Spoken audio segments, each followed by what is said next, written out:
Welcome to HumanityWins.net. Please read the important disclaimer on your screen. All of the content provided is for entertainment purposes only. It should not be taken as medical or legal advice. Please contact your doctor or lawyer if you require such advice. Thank you. The show starts right now. Hello, welcome to this new show, HumanityWins.net. And as you can see, I have my very good friend, Tony from London again. Thank you, Tony, for being on the show again. Always a pleasure, always an honor to have you here. Thanks, Alex. Cheers, mate. Yeah, welcome. I'm glad to be here. It's good stuff.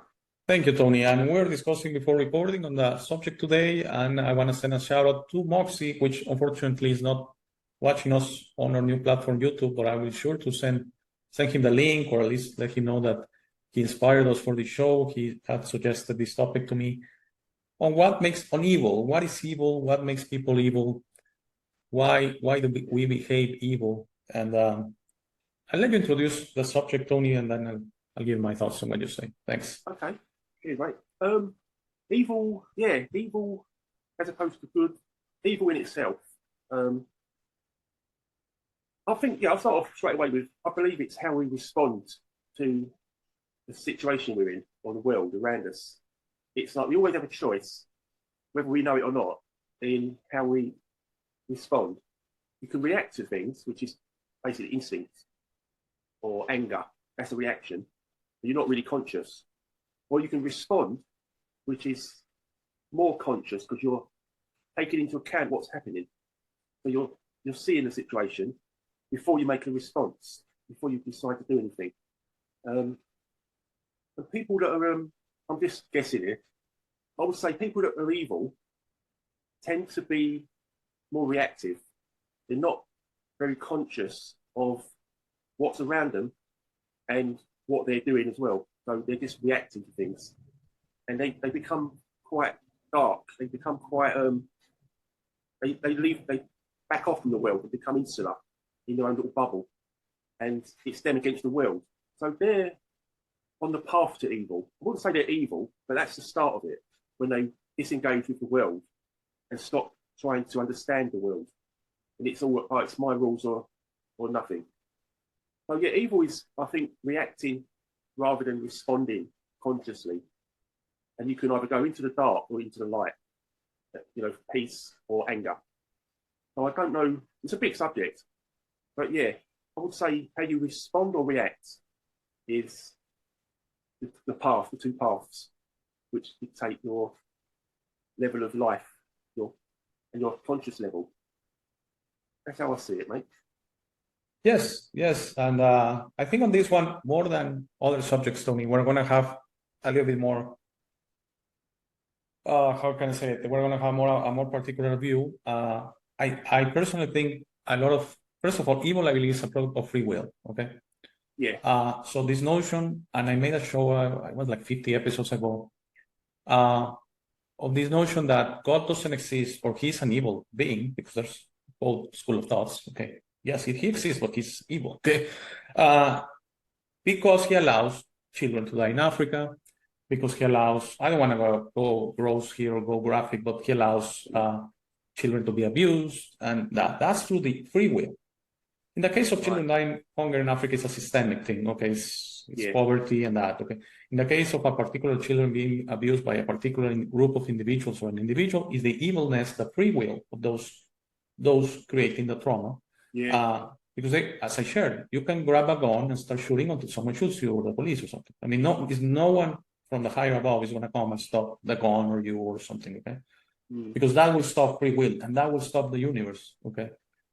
When God, the source, created this universe, I think he said, if I make robots, it's never going to amount to anything. So I need to create beings that have all the power, that have no limits, that are totally equal among themselves, and they have the free will to understand their own morality and understand how they need to behave. They need to do it. No one can teach it to them. They need to discover it. Okay? So I believe evil is a product of free will, and I believe also evil is a product of our mind. Okay, we kind of agree with that one. And remember the video you shared recently with me on this gentleman? It was like 5 minutes, when he said something that the mind prefers to be right than to be alive, even. Okay. Yeah. So when you are totally consumed by this egoic mind, you prefer to be right, even if you're evil. If you kill someone, say, but I'm right. I'm doing it because I'm right. That's the enemy. I'm the good guy. That's the bad guy. That's what my mind tells me, and it's more important for me to be right in that and kill someone and be evil to someone than to take a second and say what I'm doing or something like that. Okay. Yeah.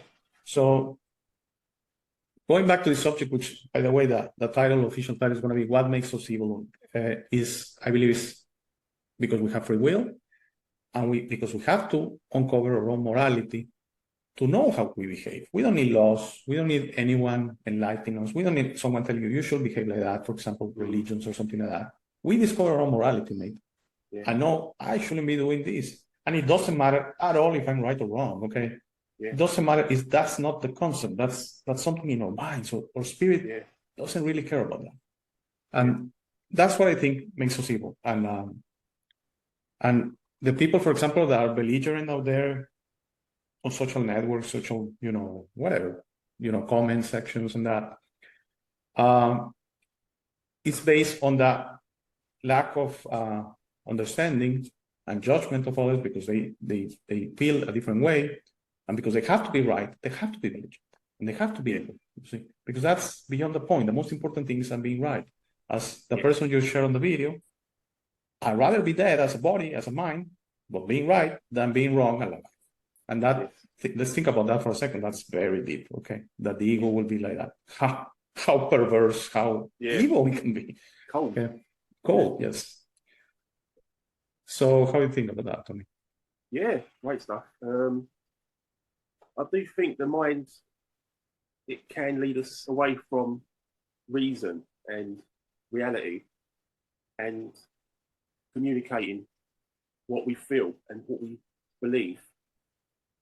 Yeah, and it holds us hostage. I use the phrase, the mind keeps you hostage. And beliefs and narratives, stories are mazes for the mind. So whatever you believe in, it's like a maze, a belief maze, and you can get lost in it in your head because if you adopt it as a reality, a fact, everyone else is wrong, but you're right if you don't have an open mind. So that maze then becomes reinforced by your belief in it, and you become cut off from everyone else. You become cut off, and I'm right, you're wrong. That's when you become. So all beliefs, all narratives, all stories, all news media, whatever the storyline is a maze, in my view, for the mind. And it holds you hostage up there. Unless you're willing to listen to other people and question your belief. You need to question the beliefs, have the door open to question it. Because how do you know you're right? What proof do you have that you're right? Only repetition of it. You keep repeating it over and over. So I think people become evil with the arrogance, maybe it's not arrogance, it starts off with repetition. And they latch onto an idea or belief. And then it becomes arrogant. And then it becomes fixation and obsession that they're right and everyone's wrong. And that's where I believe the darkness sets in. They lose touch with their higher self, their soul, the spirit. So the spirit's looking up, saying, well, can I have a look in? Can I come up and have some influence? But the mind's, no, you stay away. I'm right, you're wrong, everyone else is wrong. And it's like a mechanical computer with so-called facts that it believes are right. And it's dictating to the body and the mind, the person. And it holds us hostage by its beliefs. That's what I see. It's a dangerous thing, it really is. But I say open minds only is my method. Just have an open mind, be here now. You get by. It's amazing how better it is. Yes, and I don't want again to over mention my situation, which I've shared in previous episodes. That is, it's a dire financial situation, and of course I'm a human and I make mistakes every day. I wake up and I make mistakes, so it's very difficult in this reality to try to not make mistakes. Actually, in a way, you need to embrace your imperfection, and but the mind has a lot to say. And when you are in a stressful situation of any kind, health, medical, financial, emotional, people that are depressed, marital or, love situation, people that feel that they are not understood. I mean, I could keep going on, but any situation that is stressful, I think the mind, first of all, has its own agenda. Yeah. It's very strange that not necessarily wants your own good. It's kind of protects its own situation. Yeah.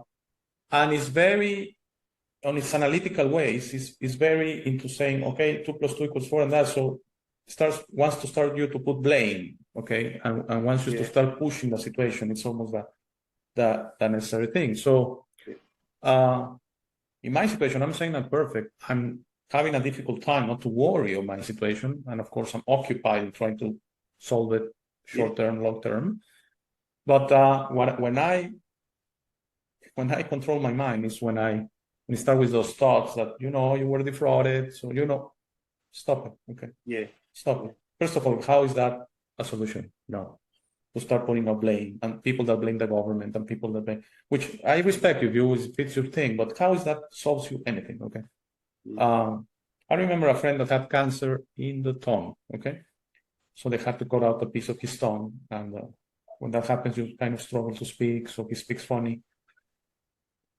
Very optimistic. I mean, you remember, I see you, Tony, and you're very similar in that way, because always optimist, always trying, to say, I control this. I mean, I can choose how to feel about this. And other people that have family members with cancer will invite him to speak with them. And I remember a good friend of mine, he told me once, I once went with a girl, not a girl, a woman my age or something like that. And she was very belligerent, very upset. And, why am I sick and everyone is healthy? And he says, don't get me wrong, but you're going about it the wrong way. I mean, if you want to feel like that, that's your choice. Again, free will. Yeah. That's your choice. If you want to shout to the world how unfair this is, you go right ahead. But is that going to solve something? So how about you try to have a positive outlook? And how you try to think of the best outcome? And how about you try just to, and yes, we're going to have bad days. He says, I wake up days and I say, and then I calm down, I control my thoughts, and I go about my day. Okay. So it's extremely normal and acceptable to kind of have difficult situations. I remember when my boy was in the hospital a few months ago, I shared with you, and I think it was on a chat, a recorded chat, how I was getting these thoughts. Oh my God. Oh, this is not good. And I was keeping my mind like, shut up, because you have your agenda. And maybe your agenda is to upset me, is to worry me, is to derail me. It's not really to help me. Okay. So yes, the mind, I think why do people are evil? Because of the mind and free will. Okay. Because again, if you take your mind away, Tony, what possible evil thoughts you'll have about anything? Okay. Just think about it. Nothing. Yeah. You're that, don't you?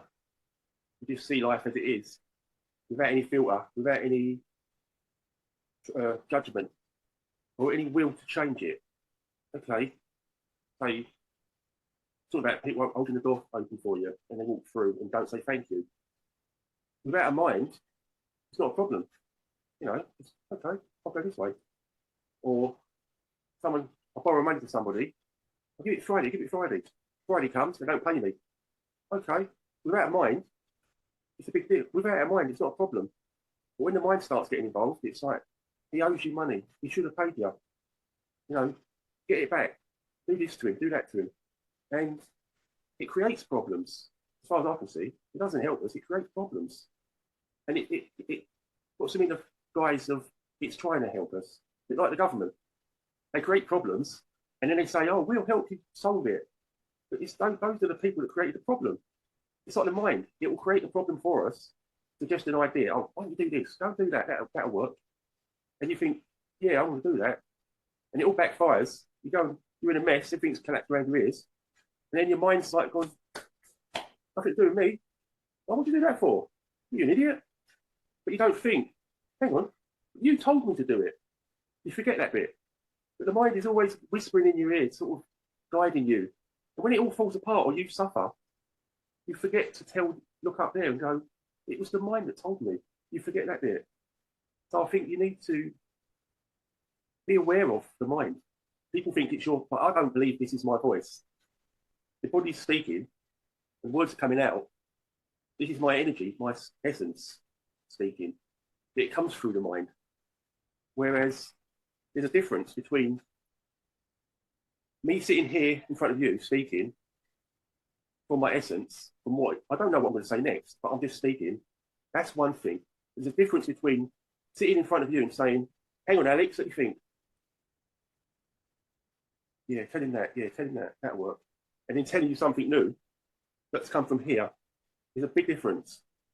And that was calculated for this situation. But the spiritual essence energy was calculated for everything, the whole situation, the wider world, everything. It's just omnipotent, omnipresent, omniscient. It knows everything without knowing it. And I trust it. I trust it more than I trust the mind. I do not trust the mind. It's let me down so many times. And that's why I'm onto it. I've caught it out so many times telling me bad advice. I thought, that's not good. And now I look at it and it goes quiet. So, yeah, what? You've got something to say? It's quiet, you don't want to speak. But when I'm not paying attention, it's jabbering. So I do think that is where all the evil comes from, and all the mischief and all the bad advice we get. It comes from the mind. And it's like, it holds us hostage. It's an imposter. What I see, mate. Bit radical. No, actually, if I will add anything to that, and I'm going to go more esoteric here and a little bit more again to densities and consciousness and all that, is I believe in higher states of consciousness, in higher density realities. We have discovered our own morality, that evil has no place there, and that suffering has no place there, and that we experience true abundance, which again doesn't mean we have a Ferrari, doesn't mean we travel in first class. No. It means we have our needs covered. We have what we need, not necessarily what we want. Okay. Yeah. And again, our wants, which are powered by the mind, usually comfort. Remember the episode on comfort and all that. Yeah. Are changed into your need, most important need to express yourself. That's something extremely spiritual, and something I've been it has been coming to me for the past couple of years when I started my own channel and that. And I share privately with you, if I could do it every day. I'm talking if it will work for me financially, if I could sustain myself, let me rephrase. If I could sustain myself and my family with a channel, that's what I really want. Okay. Sure. But this reality is not necessarily works that way. Okay. So a lot of people, they do different things, and you usually choose paths that money flows better there, and because you need money, you need air in this reality. And I right now know what happens when you are not able to cover all your needs with money. It gets very rough to start making very difficult choices. Okay, which seem very simple to the ones that are not there. Okay, just cut down, just cut back, just don't pay this, just don't pay that. Yeah, try it. It's not as simple. Okay. So I do believe that has to do with also that we're in a lower density reality, and it's coming to an end. I'm completely sure. I don't know when. I don't know if it's going to take years, 10 years, 50 years, 100 years. It feels very imminent. And these lower density realities operate through the mind. I'm not saying we're not going to have the mind on a higher density reality, but trust me, it's gonna take a step back. It's going to be more like your computer there to traverse it, like it's supposed to be in this reality, by the way. When this reality, the mind, is used by these entities, these demonic entities, that use the mind to plant things there and create the evil that powers this world, unfortunately. So I share it many times. I think we're in a demonic possessed reality, and that's why the wars, and that's why the suffering, and that's why people die of hunger, and that's why there's abuse, and that's why there's stealing, and that's why there's division, and that's why there's judgment, and that's why there's all these things that people seem as normal. Maybe it happens. Some people have to die, so some live. No. Some people have to be poor, so some could be rich. That's why they implant in you. You just compete better, and you're gonna go right ahead. Don't worry about the ones that are left behind, okay? Because that's supposed to happen anyway. No, to me, I don't agree with that at all. That's something specific to this lower density reality. And I think evil is also specific to this lower density reality. Okay? Yeah. That's possible. So this perfect world, or this imaginary world, which I call the new world, and it's a school of thought that we're going to go to a place, all of us, all of us are going to go there eventually. And we're just going to get along like if we were in a small town. Okay. And I see you in a morning and say, hey, Tony, what's up? Tell me about your day. And, like that. And all our needs covered, again, all our needs covered, not all wants covered.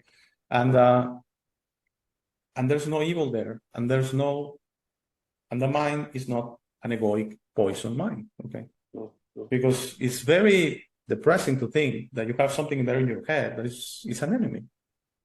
But it's like an enemy and you need it. So it's an enemy and a friend in a way, because you cannot go without your mind, let's be honest. You can control it, which is what you try to do, I try to do, and people that watch the show do, and it's meditation, and what Joel from Waking the Future calls controlling your thoughts. That is exactly it. Don't allow your thoughts to control you. Controlling your thoughts. So I'm sorry I went out there, Tony. I wanted to put that in perspective, that I think, yes, evil is through free will, but also evil is through a lower density reality. In a higher density reality, you are in a level of consciousness that you have discovered your own morality, and it doesn't matter if there are laws or policemen. That's why you don't need them, because you control. You don't even need to control yourself. You just flow, you just exist, and you have no possibility to be evil. None. What do you think of that? I left you a little bit speechless. Yeah, it's good. That's a lot there. I do believe we are. I wouldn't say I know for certain, but I feel certain people are taken over. They're taken over by this evil energy, demonic energy, you say. I'm not sure whether it's demonic energy or it's their own mind, which has become rotten. It's become stagnant, stale. They've got an idea about the world, and I'm sticking to it. This is my idea. I don't care about anyone else. I've got the truth, and that idea stagnates. It goes rotten, and that's a form of evil, maybe. And it's manifests in their actions, or it could be, like you say, demonic energy. So I'm open to both. I think what is my antidote to being taken over by my mind is firstly being aware of it, being aware that the voice I hear in my thoughts, the voice speaking when I think my thoughts happen, is not me. That's not my voice. And this voice speaking now is an expression of me, my essence, my spirit. But the thoughts in my head are not me. They're like an echo of the mind. So I'm aware of combating it, being aware that it's there and it's not to be trusted. And also silence. I think silence in your life, even 5 minutes a day, to sit and listen to your breath, is absolutely, totally vital for your sanity. Just to touch base with silence and understand that that's part of our nature, to be silent. This world we're in is too busy, too noisy. When I was a 5-year-old kid, I went to school, primary school. I don't know if I've told this one, but my mum left me at primary school gates. Right, there you go. First day at school. Oh, okay. It was noise. It was just noise. I got to dinner time, lunchtime. Went to dinner hall. Queued up for my dinner. There's plates clashing and trays banging and people shouting and cacophony of noise. I thought, all right, sat down at my dinner. It's too noisy. I'm going home. And I walked out the gates and went home. It was pouring rain. There's a teacher that followed me home, Mrs. Goodwin, and she was like, she knocked on my door. She said, Tony there? Yeah, he's in here. Oh, thank God for that. I thought we lost him. She went, what happened to, why'd you come home? Oh, it's too noisy, Mum. It's too noisy. And that was my first day at school. And that's my nature. I love silence. I like noise. I like activity, having a laugh and a joke and doing stuff. But I need to touch base with silence and quiet, just to balance me, just to center myself, to touch base with myself, my essence. I think that's important, mate. That would be my 2 things to combat evil. Touch base with yourself, stillness, silence, and be aware of this thing. So, yeah. But as opposed to where it's coming from, the evil, I think we do create it. We do create it from straying too far from ourselves, our essence. Yeah, mate. Yes, Tony. Yes. Again, we most of the times we agree. We kind of put our own words to the same idea. Yeah. And as you were speaking, I was feeling it, that I think you say you're attracted to silence, or maybe, you know, being with your own. And I think it's your way. I was thinking of a friend that recently told me this, that she was out of this town. We live in a 6 million people town. And again, it's kind of the economic city of Mexico. There's a lot of money here, people with a lot of money, but it's also a little bit superficial in a way. Not everyone, but, you know. So she was in Italy for a year because she's trying to get the Italian citizenship. She has some family long above her, I mean, grandparents or great grandparents Italian, so she had to stay a year for the citizenship and that, in a small town in Italy with her distant relatives. So she came back recently, and we speak about, you know, spiritual subjects, and she's very aware of the whole situation and energies and guides and all this. And she said, I'm sorry, I'm not able right now to like speak or have a chat because I'm trying still to traverse these dense energies of this city. Okay, so you see. So what I'm trying to explain here is very difficult to put in words, is especially in big cities. There is so much evil, there is so much worry, so much, you know, things are so expensive. People are struggling to make ends meet and pay rent, and then there's crime, and then there's, you know, there's abuse, and there's, you know, people that kill people, all big cities problems, okay? That the density is lower, and that's what whatever is controlling this world wants. They want us in a suppressed state. They want us in a lower state, okay? So right now I'm playing for them in a way, although I'm kind of fighting it back, okay? But right now I'm in a difficult situation, so I'm primed for what they want, okay? So they want me like this, but I'm fighting back because, as I explained to you, it comes and I fight it. The thoughts come, oh my God, or you have this, or you have that, or you have this debt, or what are you gonna do, or your house, or your children, or you see all these worries, and you have to fight it back. So that's the best I think you could do. Remember when I told you you transmute negative to neutral? I think it's the best. I mean, to think you can transmute it to positive. So in this case, if you are under worry, the most you can do is push it back. And it's like a ping pong, boom, boom, and the ball will come back, and you push it again, and you push it again. Because what they want you is to rumble and be in a lower state. And that's what, unfortunately, I think a percentage of the population, I don't want to call the majority, but and you fall into fear, and you fall into drama, and you fall into victimization, and you fall into finding a culprit, and you fall into wanting a savior, because you're a victim and there's a culprit, there has to be a savior. Okay, it's just the story. Okay, so the savior could be the government, or the savior could be a religious figure, or the savior could be whatever, okay? Someone like Trump or what. So I think it's all by design. It's all by design, and the key to the game is to push it back as much as you can. Okay, and of course, try, if you have the possibility, you don't have any dependence. And for example, London is stressing you. I'm assuming, okay? Whatever city, Paris is stressing you. Move from Paris. Move from Paris, okay? And go to a smaller city, or move to another country. If your job is stressing you, find another job, okay? Stuff like that, okay? And I told you off record, okay, when we were discussing before recording, my personal situation, I need to find a fix, okay? Whatever happens, but I need to stop it. And that's my intuition telling me it's time. It's time for you to be in this ping pong. The game has gone for so long. Your arm is hurting already. Boom, boom, years of trying to balance myself. You know what problem? There you go. I'm fixing you, okay? And you transmute it. And that's not magic, okay? It's not gonna come from the heavens. You put in the work. So for example, you have a problem in your office or your job, so change jobs. You have a problem in your city, you have a problem with friends, try to find a group or something. Because I can understand, I can relate to that. People that say, there have been people that were in contact with me months ago through email saying, I understand people anymore. Then try to find people that understand you. And you understand them. Okay? Right. You know what I'm trying to say? I know what you're saying. I kind of disagree a little bit. Yeah, go ahead. Yeah. Well, I see what you say. I see what you're saying. You're not happy, move to a new town or change jobs, etc. But I would see it as that's where the growth is. If you are in a job you don't like, maybe you're not seeing it from the right angle.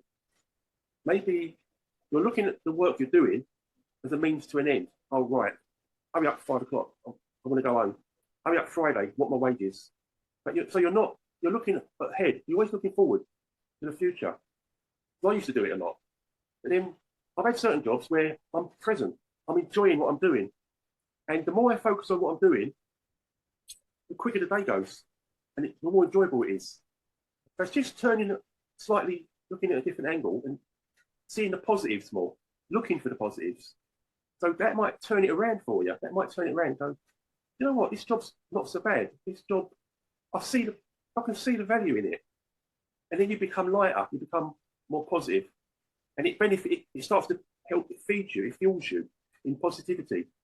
So sometimes I think sometimes you have to leave the job or leave the city and change your situation. But sometimes you don't necessarily need to. You can just look at it from a different angle. So what's the positives in here? What is this person I meet every day who annoys me? What is it that I don't get? And learn from what you're seeing. Just little things. Learn from little things, and then that's another way of looking at life. It sometimes we're just not looking with the right eyes. And someone who we think is miserable, it's not that they're miserable. It's just that we don't understand them. And it's looking at life from a different angle and trying to see the positives. I would say that's how I try to live. Look at the positives. What is this? Where's the growth for me? What should I learn from this? As opposed to just tucking the cards in and getting out of there. Do a bit of work before leaving, and it might not need to leave. You know what I mean?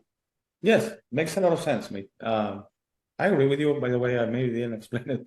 I guess it was where something has been going on for a while. I mean, you try to make it work and it doesn't work anymore, then I will say if it's been negative to you, negative energy, then just try to put it to neutral, which is change. Okay. Sure. Not if you immediately throw the cards on every hand, then you're not going to play at all. Okay. So if you go the first time out with someone and new friends, whatever, and you say, no, I didn't like it, you're going to get nowhere. Okay. Sure. I remember someone telling me a couple of years ago, I cannot speak to people anymore. He was talking about awaken and all that. I'm not going to go into, you know what I'm talking about. Okay? Yeah. And I said, well, you're not going to speak to anyone because if you're expecting someone to agree 100%, that's you. And that's it because you're unique in a way. So you're going to be open, have to be open to some level of wiggle room there. Yeah. And I agree totally with you. You try to make it work. I was probably intending more situations like mine, which was there more to push? Okay, I pushed for years. This is not the first month. Okay, I pushed for years. There's nothing. I want a solution. Okay. Same with a job. You have been with a job a few years. You tried everything. You asked for a different position. You tried, and still you're not happy. Change jobs. Yeah, that's it. Okay. So maybe we're saying the same thing. I was probably maybe a little bit abrupt in trying to speak like that. But I'm talking when you have tried to make it work and it doesn't work anymore. The next step is change. Yeah, maybe I didn't understand you.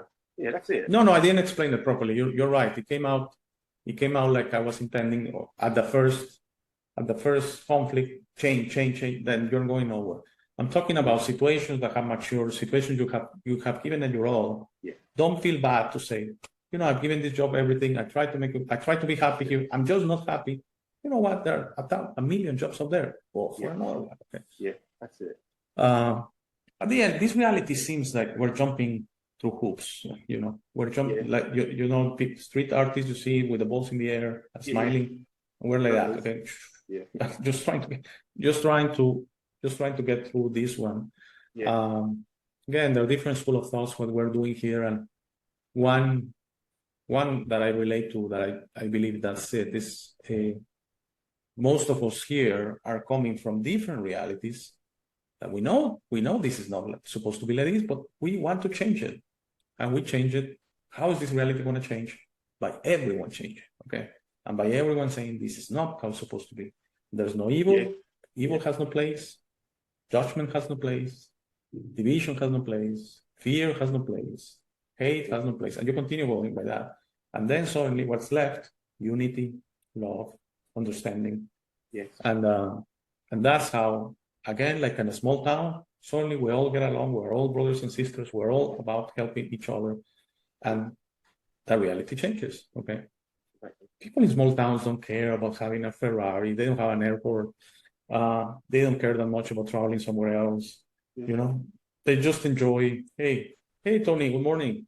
Oh, but how's your house? You fix it? Oh, can I help you with some stuff like that? You know, they're all about that. If there's something that affects them, it's always an external factor. Okay? Someone going through the town. So he says, "Oh, I could rob people here. I could defraud people here. I could hurt people here." External factor. Tony, we're about. I think we have gone for a nice 40, 50 minutes. So, do you have anything in closing for us? I would just say evil is being stubborn, being too stubborn in your thinking, and not allowing room for light to get in, the light of consciousness. Mm-hmm. It's like a pickled walnut. It's like a pickled something up there. It's just rotting away, stubborn. All right, you're wrong. All you're wrong. And for that to dissolve, I would say let it dissolve totally. Because my mind, I use it like an empty space. It's like a channel. So the emptier I keep it, the better I feel, the more sense I make. I think some people might not agree, but the emptier my mind is, the more present I am. And I'm here now with my senses, my 5 senses. So my method is keep my mind empty. And like you say, ping pong, just keep pushing it away. Because it's always there, but it's just being aware of it and just coming back to the present. Oh yeah, mate, that's my little 2 pence of what I believe. Yes, and that's what Buddhists say in the Zen state about the bear cop, the emptiness of the mind. You see the Buddha kill him, basically saying there's nothing there. The mind has to be empty. Okay. Sure. And I agree with you. It's just I wish I could be at that level. And the most I'm able to do right now is try to control my mind. Of course, through meditation, through relaxation, through understanding of putting the mind on its right place. And the thing is, in closing, Tony, people have a problem with the mind in the sense that it's extremely important. First of all, with your mind, you're physically that, and then second, everything you do through your life, your crafts, your skills, everything's through the mind. Okay. Yeah. What I know about programming, that's through the mind. But that's going to be gone when I'm gone. Okay. By the way, that's going to be gone when I'm gone. And is that truly important? No, that's my job. That's but has nothing to do with the spirit. The mind is not related to the spirit. That's why it doesn't go with you when you leave this earth. Okay. Yeah. It stays there. By the way, everything that it had on it, like a computer, the hard drive stays there, and all the information that stays there. You don't take anything with you. Okay. So yes, the suggestion we can give to people maybe that are having any kind of worry, struggle, that is try to control your thoughts, okay? And always allow your heart to take over, okay? Because when your heart takes over, suddenly you have that empty mind that you say. Yeah. And you're much better, okay? Yeah. And I need to keep at it every day. Every day is a struggle, okay? Yeah. Every day is a struggle, and you have to try to control it and don't allow it to defeat you, because the worries of this reality, they want you to convert worry to fear to rage to evil. I think that's kind of. So you start by worrying, and then you start by being fearful, and then you start by being upset, and then in the end you start doing stuff. Oh, because I was abused as a child, or because I was, defrauded, or because I was, or I steal because I didn't have any options. Okay, so you start to find yourself, and I think through that control of trying to control this worry, and as a friend told me on Friday, when I had a chat with him, he said he has been going through something similar, much worse than my case, and he said, you know what, I thought many things. That I was going to end up in jail, homeless, and at the end I'm here. I still have a job. I still have my family. We're doing okay. So a lot of your worries and a lot of your fears, 99%, they don't convert. They're in your mind only. So now's the perfect time just to take them out. Anything Get away else, from mate? there. No, Anything? I think that's well put, very well put. And to me, people should come to their senses. Just come to the present moment and stay here. Because the mind, by just turning your back on it, it dissolves because it has no fuel, it has no tension. And this is where we're meant to be. Most of our inspiration comes from the present. And yeah, I just agree with you, mate, totally. Thank you, mate. Thank you. Great chat as always. And Thank you very much. thank you. And as always, when I have Tony on, please, if you're thinking about it, if you're a viewer of the show, if there's something that might interest you to have a chat with me, we can do any subject we want as long as we don't dwell into negativity. I'm not interested in what's going on with the world and who's to blame and who's the savior. I have no interest in that. I totally respect the ones that do, but that's not something I would like to talk about. But if you're interested in these kind of chats, then please email me, hey@humanitywisdom.net, and we'll for sure set it up. And who knows, maybe you liked it like I did, like I appear with the guys out there in Wiki in the future, and I enjoyed it, and I started my own thing. So who knows, maybe that's the fuel you need to start this thing. Okay. Thank you, Tony. Thanks, mate. Thanks. Everyone, have a great day. Thanks. Thank you for making it to this part of the video. This is my favorite part. This is where I suggest to you that you discover yourself. You are not what you have been groomed to believe. You are this incredible being without limits that has eternal life, amazing strength, infinite wisdom, and a big, beautiful heart. All your limits are always self-imposed. Your best version in this reality is inside you. Your only mission on this life is to become a beacon of love and guidance. This version is ready to be discovered today. How do you discover yourself? The discovery process is a personal one. No one can do it for you. Dedicate 5 minutes a day to talk to yourself and the universe. Request to be connected and ask, who am I? Where do I come from? You will start getting signs, breadcrumbs, and signals. You will notice how your notions about those realities start disappearing. No more hierarchies, no more competition, no more complaining, no more depending on others. Discovering yourself equals to breaking your matrix. Your self-imposed limits will fall, and you will be ready to serve humanity and help break this spell and deception on us. But you must be patient to allow others to wake up at their time through their own free will. That will be really soon, you will see, and that will start a new world. As you work towards your best version, you will notice how all emotions don't serve you anymore. Hate, fear, rage, pride, loss, envy, violence, justice, true violence, judgment of others, and other emotions will disappear from your mind and heart. You will understand those emotions serve only the evildoers and are not you.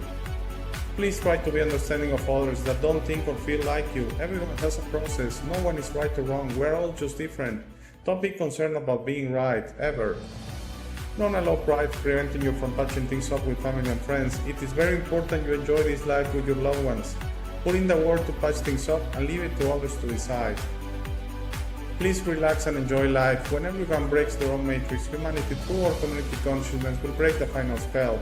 The new world will start and everything will gradually fall. Governments, hierarchies, and the medical and financial system will go from scarcity to abundance for all. Thank you very much for watching. Please share this episode. If you have any comments or suggestions, please use the comment section below. For private questions, conversations, and if you would like to appear on the show, please email me at hey@humanitywins.net. Thank you again. Please don't forget to visit our website www.humanitywins.net. By giving me your time, you honor me. Have a very, very, very nice day.